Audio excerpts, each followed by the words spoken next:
Hi, I'm Jara and it's good to be back. In case you're wondering what I do, I empower women by making them look and feel good so they can take on the world.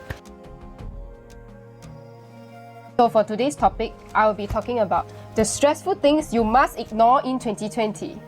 So I know shit happened, right? The COVID virus happened this year in 2020. Job stability is no longer stable anymore. Things are so unpredictable, anything can happen. So what do we do? I thought that this virus wouldn't be that bad. Kind of didn't bother reading about the news, and probably it will blow over very soon within the next few weeks. And I kind of recalled that it wasn't as bad as SARS, and SARS came and went pretty quickly. Then I was wrong, and then things got pretty out of hand, and now here we are, and the economy is doing badly, everything is taking a plunge.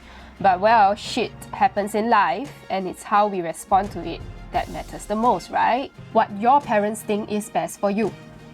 I'm sure most of our Asian parents will use the life experience card very often. As the Chinese saying goes, 我吃盐比你吃米多啊, and usually they are quite right. But we also cannot deny the fact that other times they are just totally wrong. Teddy, you know what? Mommy tell you, next time when you grow up, you should become a lion, you know. Mommy tell you why being a lion is very good, okay? Because lion can eat a lot of small animal, no? And then they are called the king of the jungle. Teddy, Mommy's talking to you. Are you listening?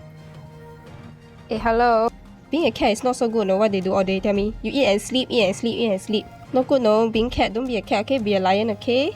But even if they are right in life, it is important to have your own failures and come to your own conclusions. Not always blindly receiving and following. Don't let what your parents think you should be doing stress you out while you're out there doing what is best for you at this time. Maybe if they are always breathing down your neck and getting in the way of your work or studies, you can always reassure them with your backup plan if your current plan fails to help them feel better and at ease with the things you're doing. Now, let's move on to your ideals.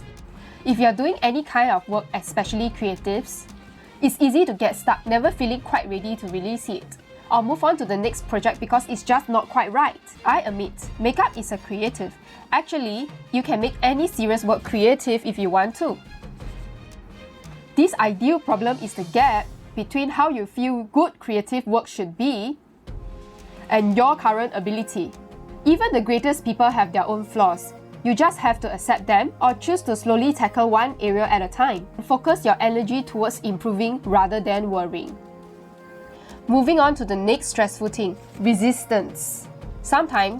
Most times things are really difficult, especially with technology nowadays. It is so hard to keep up. Software after software, platform after platform. And it's so fast that you can't seem to get into any acceptable pace. But instead of focusing on the barriers or expecting more of them and stressing you out, focus on the process of overcoming them and learning from the experience.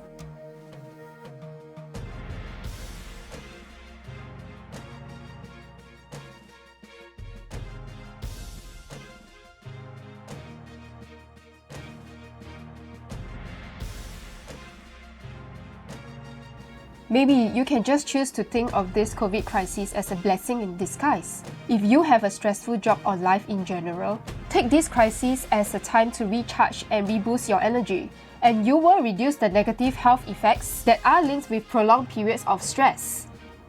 Although there are many more things that you can obsess over and stress about, I think I've established a few ways you can deal with this situation and reduce your stress through conscious choices and conscious thoughts. I wish you good luck and I hope you enjoyed my video. I'll see you in the next one.